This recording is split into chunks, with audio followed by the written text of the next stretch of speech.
Alors, il y a plein de vidéos qui sont sorties sur le permis moto 2020, sauf que la plupart sont erronées, tout simplement parce qu'elles se basent plus sur des on-dit que sur le texte de loi officiel qui en fait définit le déroulement de ton examen. Donc juste après le générique, tu vas apprendre très exactement ce qui t'attend au plateau version permis moto 2020 sur la base des textes de loi officiels et rien d'autre.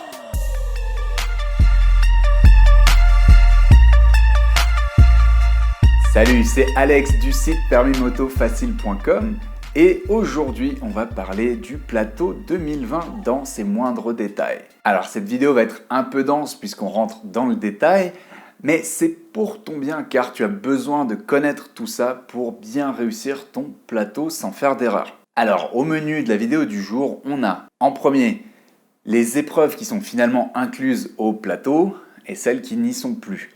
En deuxième, on va voir le tracé du parcours et le déroulement du plateau tout en un. En troisième, on va voir le principe de notation globale au plateau. C'est tout nouveau, il n'y avait pas ça avant et ça change pas mal de choses. Et en quatrième, on va voir le détail de ce qui est attendu de toi, exercice par exercice, sur le plateau. Donc juste avant de rentrer dans le vif du sujet, comme d'hab, si la vidéo te plaît, like, le petit pouce bleu, ça permet de faire remonter dans les résultats de recherche sur YouTube et donc ça veut dire que plus de motards peuvent aussi être aidés par cette vidéo. Deuxième chose, si tu veux être sûr de bien recevoir toutes les nouvelles vidéos de la chaîne, pense à t'abonner si ce n'est pas déjà fait et à cliquer sur la clochette, sinon même si tu as demandé à t'abonner, YouTube ne t'enverra pas forcément les notifications qu'il y a une nouvelle vidéo. C'est bizarre, mais c'est comme ça que fonctionne YouTube, donc pense à la petite clochette. Troisième chose, utilise les commentaires sous la vidéo, ils sont faits pour toi, pour échanger, pour poser tes questions. Si tu as une vidéo, un sujet que tu voudrais qu'il soit traité sur la chaîne, utilise les commentaires pour ça, c'est fait pour toi. Ok, maintenant, premier sujet qu'on va couvrir très rapidement, parce qu'on a déjà parlé avant, ce sont les épreuves qui sont incluses au plateau maintenant, en version 2020. Donc, fini les fiches, fini les vérifications techniques, ça passe dans l'ETM, le code moto. Ce qu'il reste, c'est la poussette et le parcours tout en un, qui inclut donc ton parcours lent avec et sans passager, ton freinage d'urgence et ton évitement. Donc quand on dit tout en un, la nuance, c'est qu'avant tu faisais les exercices un par un séparément, maintenant tu enchaînes le tout, tu passes ta poussette d'abord et après tu fais toutes les épreuves en un bloc. Ok, donc voilà le plan global de ton nouveau plateau. En clair, ça c'est le poster édité par les éditions Code Rousseau à destination des écoles pour mettre en place les marquages au sol sur leurs pistes, etc. Comme tu peux le voir sur le bas, il y a les côtes du plateau, on voit qu'il y a des espaces d'1,20 m, etc. etc. Et en haut, en fait, tu as un tracé qui est un peu plus facile à comprendre parce qu'il a des jolies couleurs par rapport à ce que tu as dans le texte de loi qui est, à vrai dire, pas super user-friendly, si on peut dire. Les deux parcours sont les mêmes, ils sont juste en miroir. Donc, tu as un seul plateau tout en un, mais tu en as un qui démarre à gauche, l'autre à droite. Donc, c'est strictement les mêmes épreuves, mais en miroir. Comment ça marche? Alors, on va suivre le code couleur, puisqu'il indique l'ordre dans lequel ça va se dérouler. Donc, tu commences par ta poussette, ou autrement dit, le déplacement sans l'aide du moteur, qui est matérialisé en vert sur ce schéma tout à gauche. Donc, une fois que tu as fait ta poussette, tu reviens donc au point de départ et c'est l'heure de t'élancer sur le parcours à allure lente sans passager. Pour ça, c'est le tracé rose cette fois. Donc pour ça, tu vas faire ton slalom à allure lente, donc le grand S en rose qu'on voit là, finir donc dans le tunnel en ligne droite, et toute cette partie peut être chronométrée ou pas, et on en parle juste après dans la notation. Donc là, une fois que tu as fait ça, tu vas rentrer donc dans ton couloir d'évitement, mais à l'envers, pour venir faire ton arrêt de précision en virage au niveau du point 4 sur le schéma. C'est là où le tracé rose finit.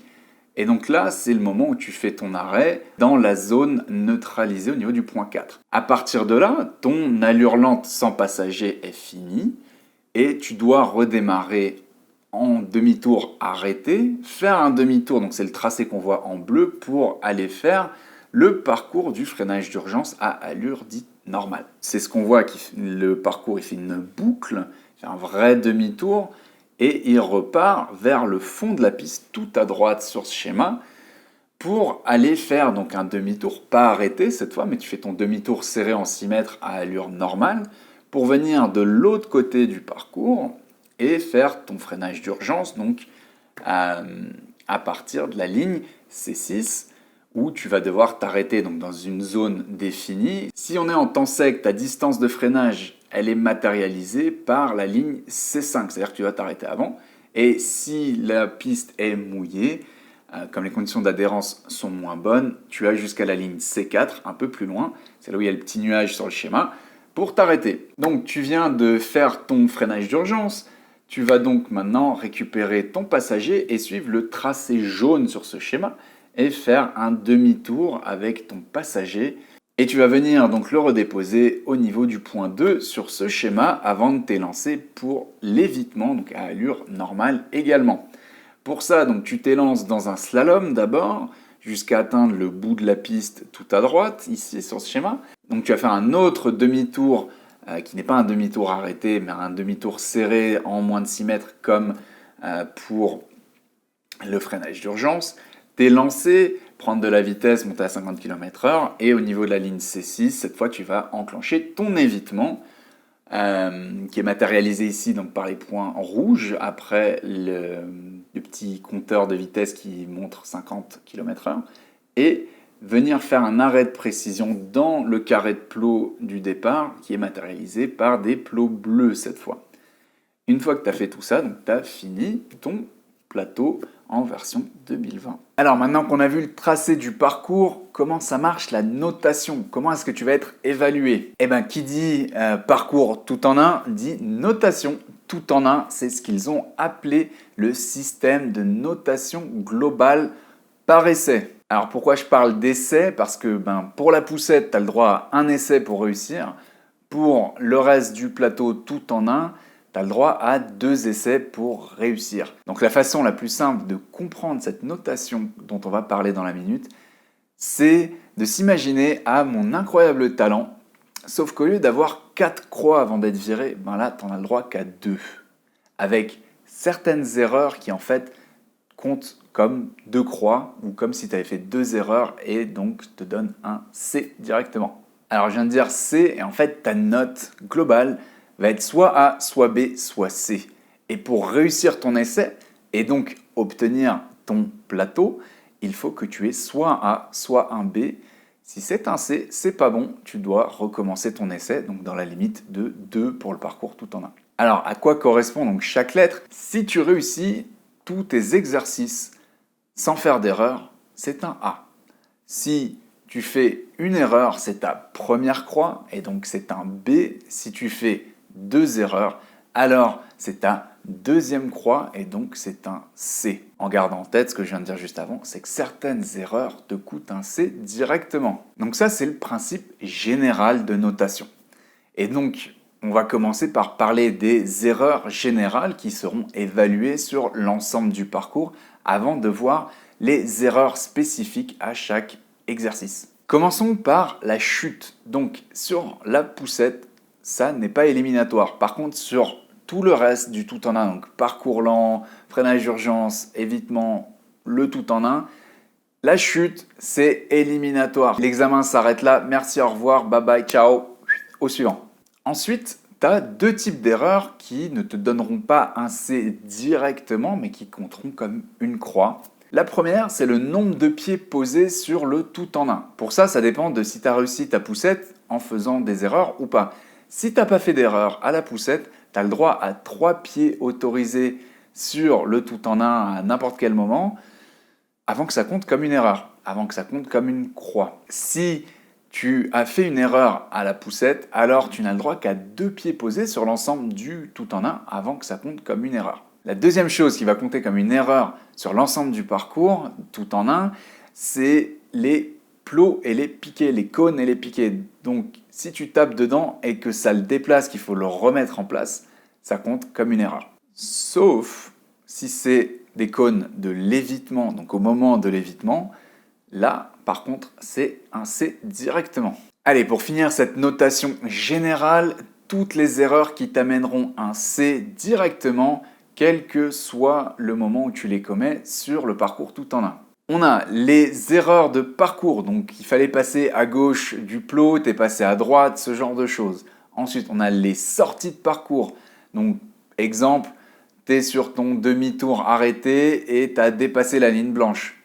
C'est une sortie de parcours, c'est un C. Donc ensuite, on a tout obstacle ou porte non franchie, donc c'est une erreur de parcours en soi. Ensuite, on a tout arrêt en dehors des zones prévues sur le parcours où c'est autorisé, comme par exemple prendre ton passager ou t'arrêter pour faire ton demi-tour arrêté en fin de parcours lent, ce genre de choses. Donc on a tout exercice que tu ne réalises pas, forcément, ça marche pas. Et bien sûr, donc la chute de la moto, on l'a dit juste avant, c'est un C directement, et c'est aussi éliminatoire. Allez, maintenant on va voir ça exercice par exercice, et on commence par la poussette. Pour rappel, tu n'as qu'un essai sur la poussette, et en dehors des erreurs générales dont on vient de parler, la seule erreur qui te reste que tu peux commettre, c'est de déplacer un cône avec la moto. Retiens bien avec la moto, donc c'est la moto qui déplace le cône. Et comme on l'a dit juste avant, donc sans erreur, ça te donne ensuite droit à 3 pieds à poser sur le reste du tout en un. Si tu fais une erreur, ce n'est que 2 pieds autorisés avant que ça compte comme une erreur. On passe au parcours à allure lente sans passager. Alors, t'as entendu parler des chronos, tout ça, mais laisse-moi te dire quelque chose. C'est pas obligatoire. Tu peux être évalué de 2 façons sur le parcours lent, soit avec le chrono, soit par l'observation de ta maîtrise des commandes par l'examinateur. Donc pour tous ceux qui pensent que c'est toujours le chrono, parce que tout le monde ne parle que du chrono, détrompez-vous. Ça m'est déjà arrivé sur l'ancien plateau de voir un examinateur ne pas utiliser le chrono, et pour le coup, celui-là, il te suivait derrière toi, juste derrière toi, il te collait pour vérifier que tu utilisais bien toutes tes commandes. Bonjour l'ambiance et le stress pendant l'examen, c'était vraiment pas top. Et d'ailleurs, deuxième note à ce propos, pour tous ceux qui viennent parfois dans les commentaires dire « Ouais, mais l'accélérateur, il n'y en a pas besoin, c'est des motos modernes, c'est à injection. Mon moniteur, il m'a dit que ça servait à rien, l'accélérateur, que je pouvais le faire juste au point de patinage, tout ça. » Et bien pour toutes ces personnes-là, je vous invite à aller lire le texte de loi donc qui encadre comment l'examinateur doit vous évaluer. C'est écrit très clairement « Utilisation combinée de l'accélérateur et de l'embrayage ». Il y a peut-être une raison pour laquelle c'est évalué comme ça. Après, je dis ça et je dis rien, tu fais comme tu veux. Moi et mes élèves, on a déjà fait notre choix, on a choisi notre camp. Pour tous les bons bénéfices que ça t'apporte, au-delà de juste être un point vérifié le jour de l'examen. Alors, si tu es évalué au chronomètre, qu'est-ce que tu as le droit comme notation? Si tu fais 16 secondes ou plus, alors là, tu as le droit à... Si tu fais entre 14 et 16 secondes, c'est un B, donc c'est toujours bon. Si tu fais moins de 14 secondes, alors c'est un C, c'est pas bon. Si tu es évalué sans chronomètre, alors c'est le nombre de portes que tu passes en utilisant bien toutes tes commandes qui est évalué. Si tu passes bien les 3 portes avec toutes les commandes, c'est un A. Si tu passes 2 portes, c'est un B. Si tu passes moins de 2 portes, c'est un C. Bien sûr, ces notations sont valables en dehors de toute autre erreur que tu aurais déjà commise. Sinon, si tu avais déjà fait une erreur, donc tu as déjà une croix, en fait, faire une autre erreur, ça t'ajoute une deuxième croix. Et donc, en respectant le principe de la notation globale, ce ne serait pas un B que tu aurais, mais bien un C. D'ailleurs, en parlant de C, dernier point sur l'allure lente, si tu ne t'arrêtes pas correctement au moment du demi-tour arrêté, donc bien entre la première ligne et la ligne du milieu dans la zone neutralisée, c'est un C également. Et donc ça, c'était pour la partie à allure lente sans passager. Pour la partie avec passager, il n'y a pas de chrono ou de vérification de la gestion des commandes. Les erreurs possibles sont celles du cas général qu'on a vu juste avant dans la notation globale. Maintenant, sur le freinage d'urgence, il y a 3 façons d'obtenir un C. La première, ne pas respecter la distance de freinage autorisée et donc dépasser la ligne à laquelle tu es censé t'arrêter. C'est-à-dire C4 ou C5 selon l'état de la piste, si elle est sèche ou mouillée. Deuxième façon, c'est si tu anticipes ton freinage d'urgence, c'est-à-dire que tu déclenches ton freinage avant la ligne C6. Troisième façon, c'est si tu ne respectes pas la vitesse minimum imposée sur le parcours, c'est-à-dire être à 50 km/h radar au moment du freinage d'urgence, c'est-à-dire à la ligne C6. Quand je dis radar, c'est parce que ton compteur, il va surestimer un petit peu ta vitesse, et donc si tu es à 50 pile sur ton compteur de ta moto, au radar, tu seras en dessous. Pour savoir à combien de kilomètres heure il faut que tu sois au niveau du compteur, ça va se passer pendant tes leçons, parce que ça va dépendre de ta bécane, tout simplement. Sur le freinage d'urgence, il y a également 3 façons d'obtenir un B. Les 2 premières sont liées à la qualité de ton freinage d'urgence. Et c'est donc si ta roue arrière se décolle du sol, ce qui veut dire que tu n'as pas su doser correctement ton frein arrière et ton frein avant, donc la qualité de freinage n'est pas optimale. Et la deuxième, c'est si ton guidon bouge, ça démontre que en fait, tu n'as pas su verrouiller ta position sur la moto et donc ton freinage n'est pas optimal non plus dans cette situation. Troisième façon d'avoir un B au freinage d'urgence, c'est de ne pas être au moins en 3e vitesse au moment du freinage d'urgence, donc au niveau de la ligne C6. Sinon, si tu as tout respecté, bravo, c'est un A. Et bien sûr, encore une fois, ces notations sont valables uniquement en dehors de toute autre erreur commise précédemment. Maintenant, sur l'évitement, tu as aussi 3 façons d'obtenir un C. La première, c'est si tu tapes un cône ou des cônes, quel que soit le nombre, dans l'évitement et quel que soit le cône de l'évitement en question que tu tapes. Ça, c'est un C directement. Deuxième façon, c'est de ne pas respecter la vitesse minimum imposée pendant le slalom. Et c'est 40 km/h radar qui seront mesurés au niveau de la ligne C7. Troisième façon d'avoir un C, c'est encore une fois de ne pas respecter la vitesse minimum imposée sur le parcours, mais cette fois au moment de l'évitement. Et donc, comme le freinage d'urgence, c'est 50 km/h radar au niveau de la ligne C6. Une seule façon d'obtenir un B, c'est comme pour le freinage d'urgence, c'est si tu n'es pas au moins en 3e vitesse au moment de l'évitement, donc au niveau de la ligne C6, ça te coûtera un B.